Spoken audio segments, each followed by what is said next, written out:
In my previous position as a stretch practitioner, I had nobody on my books when I first started. Nobody knew who I was, nobody was comfortable stretching with me yet, and that's just because I was a new person coming in.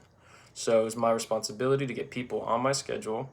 People who did stretch with me, I needed to book them out, and I would always encourage people to book out as far as they were comfortable with, and if that wasn't very far, or if I felt like they could commit a little more, I'd always encourage them and work with them to find that time in their schedule and see stretching as a priority. I sat down every time I didn't have somebody on my books, and I would call our lost sheep list. We would say people who hadn't been in for a while, or people who maybe canceled their membership but still had stretches, and I would get them to come back in, reignite that flame of why they wanted to start stretching, get to know their body, their lifestyle, and what they were going through, and use that to curate a true purpose in stretching. The result of this was that my boss quickly promoted me to sales associate, where I would then be a part of the new member onboarding process. I would sell memberships, I would do evaluations of their hip and hamstring mobility, as well as like other stretches, or stretching of like the upper body and other parts of the lower body. I would still keep my focus on their movement and their balance while still continuing that conversation, get to know them, their lifestyle, and their goals. And this led to me being the lead sales associate for several months to come. And I'm still working on that goal of always doing better each month. And I actually now have become the marketing director.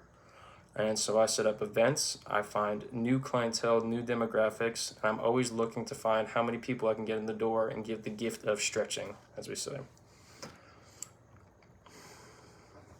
If a client wanted to cancel their membership within their necessary cancellation period and was getting rude and upset, what would you do? I had a 77-year-old, strong-headed marathon runner. He was an absolutely phenomenal individual. He was always chasing his goals, but when he felt that something didn't work, it was done. And he came to me after his first month and he said, "Jason, this would be my last month with Stretch Zone." And so I asked him about his concerns. I asked him why he felt that the value wasn't there when he came in. And I also reconnected him with the reasons that he started stretching.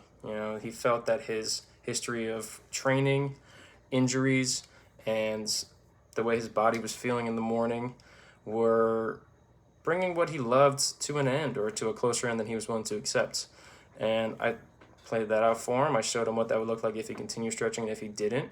And the reason he came in was still a completely valid reason. And that even if he felt he wasn't getting everything out of the service, that he should rely on our team, and he should rely on me as his predominant stretcher to explain to him how he can either better use the service or give a true timeline and manage the expectation of what was to come, because he was overthinking it. The result of this was that he not only calmed down, but he also continued to stretch with us. He booked out for a month after that conversation, and he's still an avid member of Stretch Zone.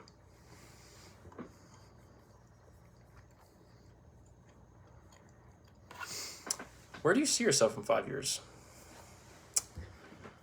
I got into this because I loved fitness. I did not realize how much I loved the results of showing, teaching, and gifting people the education of fitness gave me. In 5 years from now, I want to not only be building the skills to be a better assistant strength and conditioning coach, perhaps an independent strength and conditioning coach doing my own thing. I also saw on your job listing that your occupation or your company typically likes to progress people to be able to function their own satellite location and run their own facility.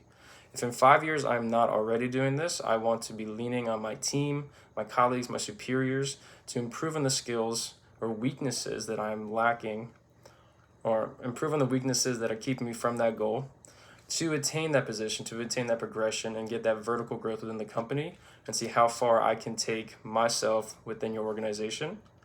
And I think this will only prove to make me not only a better strength and conditioning coach, but also just a better health professional and a better employer for future trainer or assistant strength and conditioning coaches that may come under my belt.